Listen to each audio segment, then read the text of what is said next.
नमस्कार, welcome to Bharti power. दोस्तों, 13 जून को इजरायली डिफेंस फोर्सेस ने ईरान के ऊपर ऑपरेशन राइजिंग लॉयन लॉन्च किया और इस ऑपरेशन के अंदर इजराइल ने ईरान के अंदर जितने भी न्यूक्लियर फैसिलिटीज थे उनको टारगेट किया, उनके जो सीनियर साइंटिस्ट थे उनको मार गिराया। अब आप जो ये क्लिप देख रहे हैं इसके अंदर न्यूक्लियर फैसिलिटी है ईरान की, जिसको इजरायली डिफेंस फोर्सेज ने इस वीडियो के थ्रू, इस एनिमेशन के थ्रू दिखाया है और उन्होंने बताया है कि इसको किस तरीके से बर्बाद किया गया है। इजरायली डिफेंस फोर्सेज और मोसाद के एजेंट सबसे पहले ईरान के अंदर ड्रोन ले जाते हैं। जिस तरीके से आपको पता है कि रशिया यूक्रेन वॉर में यूक्रेन ने रशिया के ऊपर अटैक किया था ड्रोन से, उसके अंदर घुस के, सेम उसी तरीके से, कुछ उसी तरीके से इजराइल के जो एजेंट हैं वो सबसे पहले ड्रोन जो न्यूक्लियर फैसिलिटी है उसके पास ले जाते हैं और वहां से लॉन्च करते हैं। तो आप सोचिए कि ये कितना बड़ा अचीवमेंट है कि किसी कंट्री के अंदर ड्रोन ले जाना और उसी कंट्री के ऊपर अटैक करना। तो ये जब सारी चीजें होती हैं इसकी वजह से ईरान को बहुत भारी नुकसान होता है। और आप इस क्लिप के अंदर देखिए कि जो इजराइल के जो स्पोक्स पर्सन है डिफेंस फोर्सेस के, वो क्या कह रहे हैं।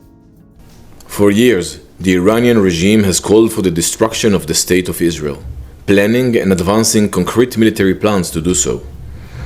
Over the past few months, intelligence has shown that Iran is closer than ever to obtaining a nuclear weapon. This morning, the IDF began preemptive and precise strikes targeting the Iranian nuclear program in order to prevent the Iranian regime's ability to build a nuclear bomb in the immediate time frame.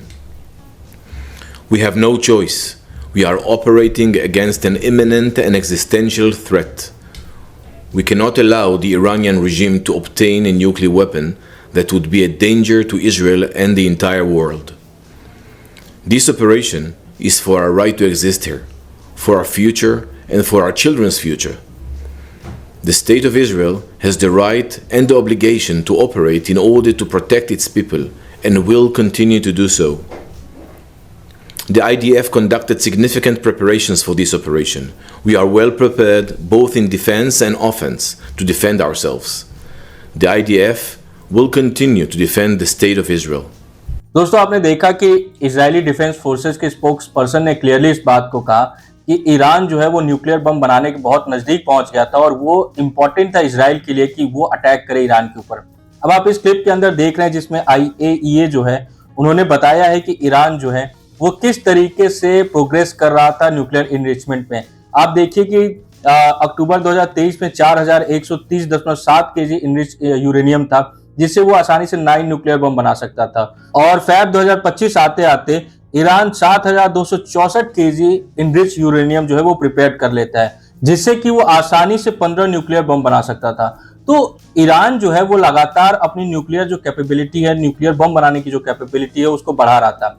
इसकी वजह से Israel ने उसके ऊपर attack किया। अब देखिए, IAEA confirm किया है जो उसका इस्फान न्यूक्लियर साइट था वो डैमेज हुआ है और उन्होंने ये भी बताया है कि न्यूक्लियर जो रेडियोएक्टिव मटेरियल है उसका लीकेज हो रहा है।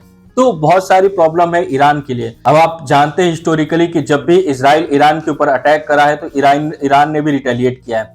तो इस बार भी ईरान जो है वो इजराइल के ऊपर रिटेलिएट किया है और आप इस क्लिप के अंदर देख सकते हैं कि बैलिस्टिक मिसाइल्स जो है उसके द्वारा अटैक किया गया है। और अभी तक जब मैं वीडियो रिकॉर्ड कर रहा हूं तो लगभग 35 लोग हैं इजरायली, उनकी डेथ हुई है। तो जो ये वॉर है वो लगातार जो इसका रेंज है वो बढ़ता जा रहा है। इजराइल जो है वो लगातार ईरान के ऊपर अटैक कर रहा है और ईरान जो है वो इजराइल के ऊपर अटैक कर रहा है। अब आप इस क्लिप को देखिए कि किस तरीके से जो बैलिस्टिक मिसाइल है वो इजराइल के अंदर तेल अवीव में गिर रहे हैं और जो इजरायली लोग हैं वो पूरी तरीके से डरे हुए हैं। और जो डिफेंस जो मैकेनिज्म है इजराइल का आयरन डोम, वो पूरी तरीके से उनको रोक नहीं पा रहा है क्योंकि जो नंबर है वो बहुत ज्यादा है। और एक चीज और है दोस्तों कि यूएस जो है वो भी इंटरसेप्ट कर रहा है जो ईरानियन जो ड्रोन और मिसाइल्स आ रहे हैं। तो इजराइल अकेले उनसे नहीं फाइट कर रहा है। अब देखने वाली बात यह है कि इजराइल जो है वो कब तक जो ड्रोन आ रहे हैं या बैलिस्टिक मिसाइल आ रहे हैं उनको कंट्रोल कर पाता है, कब तक रोक पाता है। क्योंकि अगर ये वॉर लंबी चलती है तो इजराइल को डैमेज होगा और इजराइल बहुत छोटा कंट्री है, उसका जो पॉपुलेशन है वो बहुत कम है।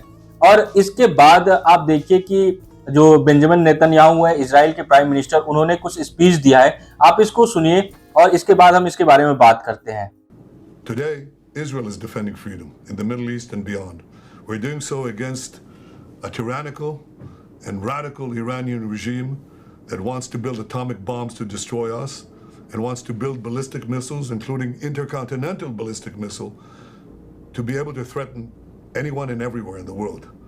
By defending ourselves, we're also defending others. We're defending our Arab neighbors, our Arab friends in peace. We're defending Europe. We're helping defend also the United States, which helps us all the time in our defense. This is an important mission.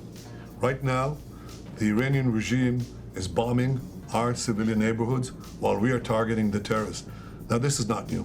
आपने देखा कि Netanyahu ने ये image बनाने की कोशिश की कि ईरान से बस इजराइल को डर नहीं है, यूएस को और जो अरब नेशंस है उनको भी डर है। और रीजन क्या है, आप सबको पता है कि ईरान की जो प्रॉक्सी है, चाहे वो हमास हो, हूती हो या हिजबुल्लाह हो, उसके थ्रू ईरान जो है वो इनडायरेक्टली कंट्रोल करना चाहता है मिडिल ईस्ट को, और वहां पे वो चाहते हैं कि उनकी जो हेजेमनी है वो बनी रहे। और इस हेजेमनी के लिए वो कभी सऊदी अरब के ऑयल फील्ड पे अटैक करते हैं, कभी सीरिया के अंदर जो यूएस के जो फोर्सेज हैं उनके ऊपर अटैक करते हैं, इजराइल के ऊपर हमास के थ्रू अटैक कराया। तो ये सारी चीजें जो है ईरान जो अपने प्रॉक्सी के थ्रू कर रहा था। अब इजराइल रिटेलिएट किया है, जो लड़ाई है वो बढ़ रही है। आप एक और क्लिप है इसमें सुनिए कि जो बेंजामिन नेतन्याहू है वो क्लियरली इस बात को कह रहे हैं कि जो ईरान है वो न्यूक्लियर टेररिज्म करने की तरफ बढ़ रहा है। आप इस क्लिप को सुनिए, फिर हम बात करते हैं। We had information that this unscrupulous regime was planning to give the nuclear weapons that they would develop to their terrorist proxies. That's nuclear terrorism on steroids. That would threaten the entire world. This is what Israel is doing with the support, the clear support of the President of the United States, Donald Trump, and the American people, and many others in the world.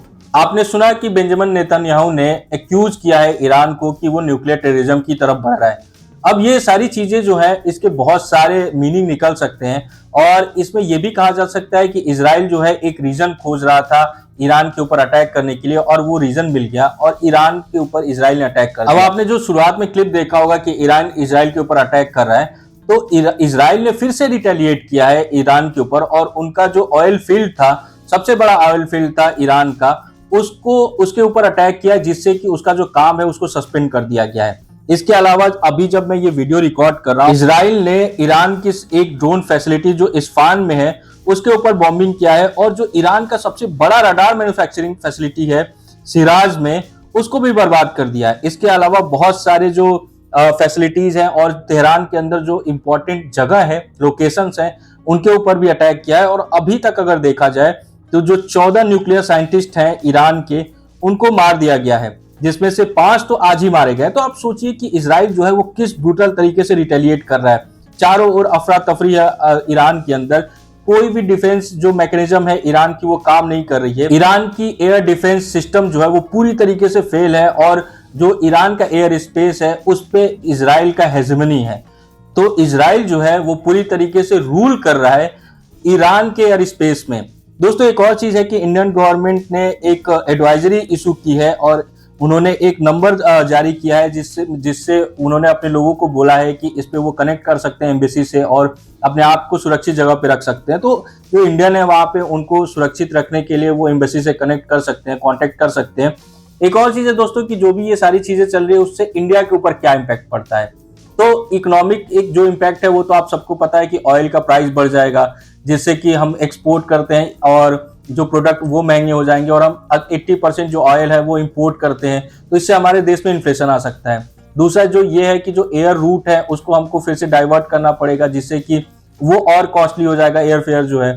तो overall देखा जाए तो ये economically जो नुकसान हो रहा है वो हो रहा है। लेकिन एक और चीज है कि अगर जैसे लोग कह रहे हैं कि ईरान के अंदर जितने भी इंटेलेक्चुअल्स हैं वो कह रहे हैं कि ईरान के अंदर रिजीम चेंज हो सकता है। अगर ईरान के अंदर यूएस फ्रेंडली कोई रिजीम आता है तो वो इंडिया के हित में नहीं है, क्योंकि जो खुमैनी है, ये जो रिजीम है, इस्लामिक जो रिजीम है, वो इंडिया के लिए अच्छी है। इससे पहले जब किंग थे ईरान के अंदर तो हमेशा वो इंडिया के अगेंस्ट काम किए हैं। तो ये जरूरी है या ये भारत के लिए सही है, क्योंकि भारत का इसमें बहुत रोल है नहीं कि रिजीम चेंज होता है कि नहीं होता है। तो अगर रिजीम चेंज नहीं होता है तो ये भारत के लिए बहुत बेहतरीन होगा। दोस्तों, इसके बारे में आप क्या सोचते हैं जरूर बताइएगा। वीडियो अच्छी लगे तो लाइक और सब्सक्राइब करिए, शेयर करिए। धन्यवाद।